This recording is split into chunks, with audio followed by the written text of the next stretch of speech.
Ladies and gentlemen, welcome to this explosive breakdown of one of the most talked about moments in recent television history, the infamous clash between comedy legend Ricky Gervais and the ever-combative Piers Morgan on his hit show, where things got so heated that Gervais was unceremoniously kicked off the set. Imagine this, it's a crisp evening in a bustling London studio, the lights are blazing, the audience is buzzing with anticipation, and Piers, with his signature swagger and that piercing stare, introduces Ricky as the guest who's sure to deliver laughs and perhaps a few uncomfortable truths. Ricky saunters in, all cheeky grin and unapologetic wit, dressed in his casual blazer that screams "I don't care what you think," ready to chat about everything from his latest stand-up special to the absurdities of modern celebrity culture. But from the get-go, you can feel the tension crackling like static electricity before a star appears. Ever the provocateur, dives straight into the deep end,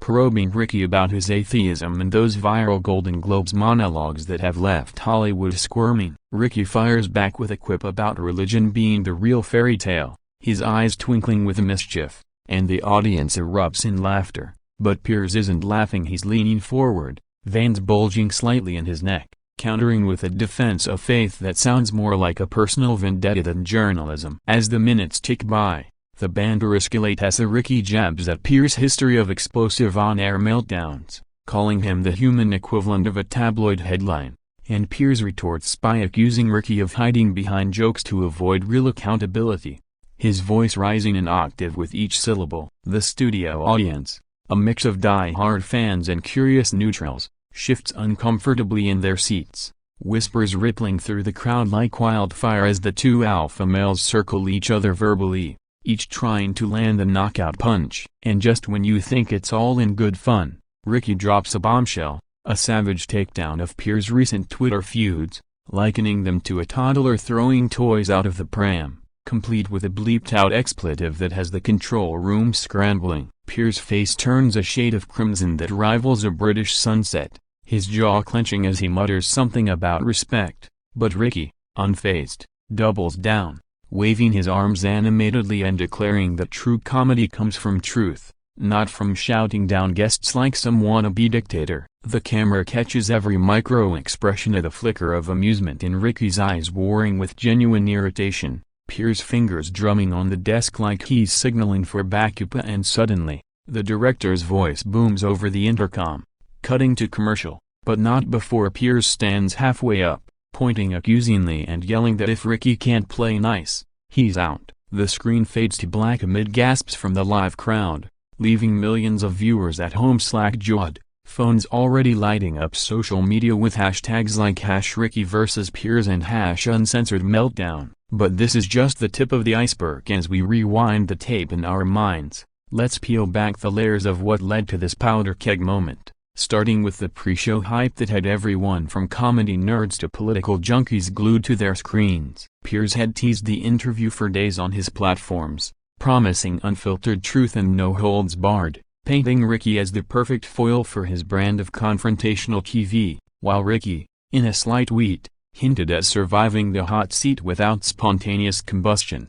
The build-up was masterful marketing. Clips circulating of past Gervais zingers edited against Morgan's fiery rants, creating this narrative of inevitable collision that had betting odds on how long before things went south at under 5 minutes, folks, and the house always wins. As the show kicks off, the theme music swells with dramatic horns that scream gladiatorial arena, and Piers, mic in hand, paces the stage like a caged lion, welcoming Ricky with a handshake that's more vice grip than greeting. They start light. Ricky plugs his new Netflix project, a mockumentary on cancel culture that has critics raving, and Piers nods along, chuckling forcedly, but his eyes betray him, scanning for an opening to pivot to controversy. It comes quick. Piers brings up Ricky's animal rights activism, those blistering posts about hunting that went mega viral, and asks if it's all just performative outrage or genuine passion. Ricky leans back, sips his water with exaggerated slowness, then unleashes, "Mate, if I wanted performative, I'd watch your old GMB clips yelling at the weatherman like he stole your lunch." The audience howls, but Piers presses, bringing up Ricky's own problematic jokes on transgender issues, framing it as a gotcha moment, his tone dripping with full concern for the discourse. Ricky doesn't flinch. He counters with a masterclass in deflection, explaining how comedy thrives on discomfort, not conformity, and how Piers of all people should get that, given his parade of controversial guests. The back and forth builds like a symphony, crescendoing to chaos. Piers accuses Ricky of hypocrisy for mocking celebrities while courting their fame. Ricky retorts that hypocrisy is Piers' middle name, sandwiched between attention-seeking and unrelenting. Laughter mixes with uneasy silence now, the energy shifting from playful spar to something sharper, more personal, and then, the spark. Piers, red-faced, slams his hand on the table, declaring Ricky's atheism a dangerous crutch for the morally lazy, a line that hangs in the air like a lit fuse. Ricky's response, a slow clap, followed by brilliant, "Piers, next you'll tell me Twitter's a tool for world peace." The studio erupts, but so does Piers, standing fully now, gesturing wildly as he demands an apology for the insult to millions of believers. Ricky, rising to meet him, fires off one last zinger about glass houses and stone-throwing journalists, and that side of the producers hit the kill switch, security subtly appearing stage left as Piers bellows, "Get him off my show."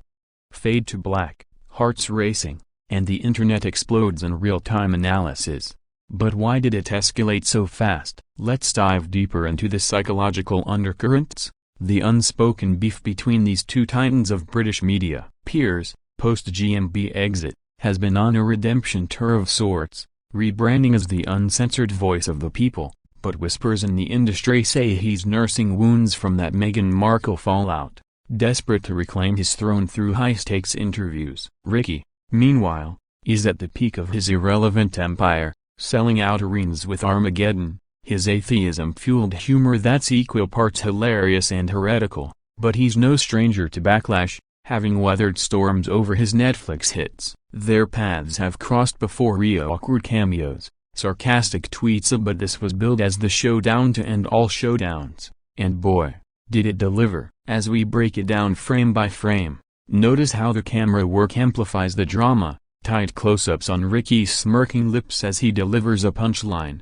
wide shots capturing Piers' looming presence like a storm cloud over the set. The audience reactions are gold, claps turning to murmurs, one woman in the front row fanning herself with her program as if the room's on fire. Post-commercial, Piers returned solo, visibly rattled, hair slightly askew, launching into a monologue about free speech boundaries that feels more like damage control than discourse. He praises Ricky's talent but laments his lack of grace, a dig that only fuels the online firestorm. Meanwhile, Ricky's already tweeting from his green room exile, "Survived Piers barely, next time, bring earplugs for the hot air."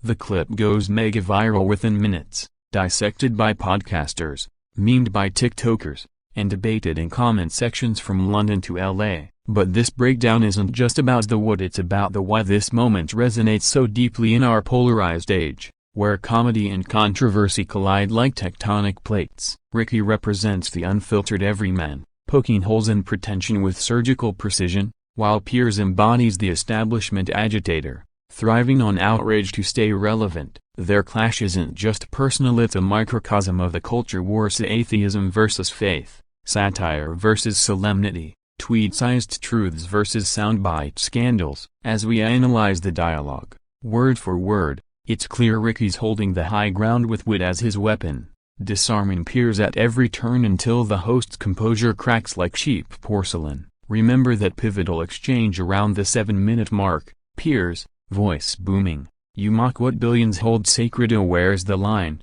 Ricky? Gervais, cool as ice, "The line's where your ego ends and mine begins. Pierce across it at your peril." Cue the bleep, the gasp, the glory. Security escorts him out not with force but with hurried politeness, Ricky tossing a wink to the crowd as he's led away, turning ejection into encore. The aftermath, Piers' ratings spike 40%, proving controversy is currency, while Ricky's tour tickets sell out faster than ever, his fans chanting "Get him off." At shows like a battle cry. Critics call it manufactured drama, but anyone who's watched knows it's raw, real, and riveting, the kind of TV that reminds us why we tune in, heart pounding for the next twist. And as we wrap this first layer of our deep dive, ask yourself, in a world of scripted politeness, is this chaotic authenticity the antidote we crave, or just another symptom of our fractured discourse? Stick around as we unpack the pre-Clash history, those simmering tensions that made this blow-up inevitable, layer by layer, laugh by lacerating laugh, picking up the threads from that electrifying exit. Let's rewind the clock on the Gervais-Morgan saga, tracing the breadcrumbs of banter and beef that paved the way for this studio showdown. Because nothing in entertainment happens in a vacuum, it's all connective tissue woven from years of public jabs and private eye rolls. It starts back in 2013, on Piers' CNN perch, when Ricky guested on Piers Morgan Live, a ratings-challenged affair where the host was still finding his sea legs in American TV, all bombast and British bluster trying to crack the Yankee market. That night, the vibe was lighter, Ricky regaling tales from the Office set, but even then, sparks flew. Piers grilled him on Scientology after a Golden Globes roast, and Ricky, ever the atheist arsonist, quipped that the church was a pyramid scheme with better PR, earning bleeps and uneasy chuckles. Piers pushed back, defending celebrity faiths with a fervor that hinted at his own tangled relationship with belief, but it ended on a hug, or at least a bro slap, with promises of future chats. Fast forward to 2021, Piers' GMB implosion over Meghan, a resignation in a blaze of Ofcom complaints, and Ricky's silent support via likes on anti-woke tweets, a subtle nod that said "I see you, chaos brother." Then comes Talk TV launch in 22, Ricky's cameo good luck video dripping sarcasm like honeyed venom. Do I have to mean it? Hope it paid well. A clip that looped endlessly, fans growing over Piers' forced grin. But beneath the levity lurked rivalry. Both men mine the same vein of provocative punditry. Ricky through stand-up specials that dissect death and delusion, Piers via hour-long harangues on everything from Brexit to burqas. Their orbits collided again when Piers interviewed that Taliban spokesman, Suhail Shaheen, a move Ricky skewered online, lost all respect for them, joking it tanked the militant skirt, a tweet that amassed likes like locusts, underscoring how Gervais wields humor as a scalpel where Morgan swings a sledgehammer. Social media became their coliseum. Piers retweeting Ricky's animal rights rants with caveats on balance, Ricky shading Piers' Trump softballs as sycophancy in a suit. By 2025, with Piers Uncensored hitting stride on streaming, the invite drops, Ricky, let's do real talk, no filters. Gervais accepts, teasing fans with "Pray for me," setting the stage for what pundits now call the interview that broke the format. As the live feed rolls, early exchanges mask the minefield. Ricky praises Piers' resilience post-GMB, like a cockroach in a nuke blast, unkillable, drawing guffaws, but Piers counters with "And you're the exterminator," always buzzing around the drama. The pivot to politics is seamless and sinister. Piers probes Ricky's views on free speech post-Elon Twitter buyout, accusing him of selective outrage on trans jokes versus Taliban tolerance. Ricky parries masterfully, "Free speech means I can call Ballocks on your bollocks." Piers a deal with it, his Geordie drawl turning the phrase into poetry. The audience leans in, sensing the shift from collegial to combative, applause lines blurring into awkward pauses. Deeper into the fray, Piers unearths old wounds, flashing clips of Ricky's 2010 atheist bussets of "There's probably no God, now stop worrying," and demands if that's evolved into outright hostility. Gervais, animated now, gestures broadly, "Evolved? Nah, just louder, because blokes like you keep peddling fairy tales as fact while banning books that challenge them." The room temperature spikes. A producer off-camera wipes sweat, the multi-cam setup capturing it all. The gleam of studio lights on Ricky's bald pate, Piers' furrowed brow like a plowed field. Retorts accelerate, Piers brands Ricky a cynical contrarian profiting from pain, citing after a life's grief-porn Ricky volleys, "Better than your joyless jihad against anyone with a pulse, at least my pain's funny."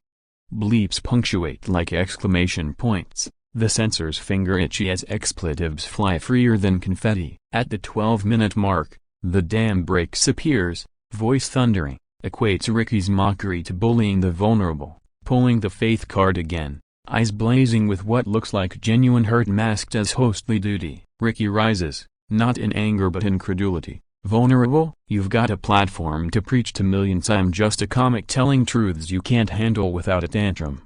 The audience divides audibly, half cheering Ricky's rebel yell, half murmuring support for Piers' stand, a microcosm of Britain's splintered soul. That's when the host snaps, slamming his notes down. If you can't respect the space, respect the door out. Security materializes like apparitions, polite but firm, guiding Ricky stage right amid his parting shot. Cheers for the plug. Piers' ratings through the roof. The cut to break is abrupt, leaving host solo in frame, breathing heavy, muttering about decorum as the crew resets. Viewership Sir Chesapeake at 2.3 million, Peruvianite stats approving Schadenfreude sells. Online, it's Armageddon, Reddit threads dissect every barb, TikToks remix the bleeps into beats, and celebs weigh in as Stephen Fry calls it glorious farce. JK. Rolling dubs Piers defeated by wit.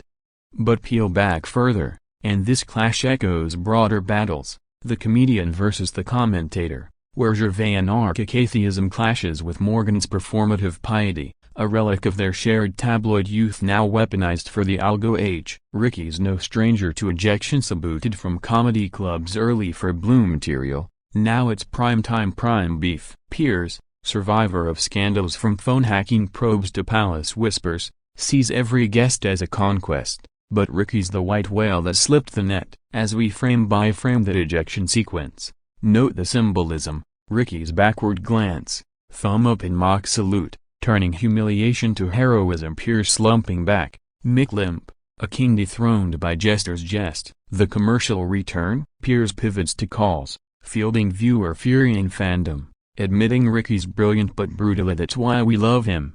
Hypocrisy or humility? You decide. This moment's cultural quake registers on every scale, from pub debates to parliamentary murmurs about media manners. It spotlights how TV's evolved from polite parlors to gladiatorial pits, where vulnerability is the new virality. Gervais emerges unscathed, indeed amplified at his next special, teased in exile tweets, promises Piers, the aftermath, a meta-masterpiece in the making. Morgan, he milks it masterfully, guest spots on Fox, books on Uncensored courage.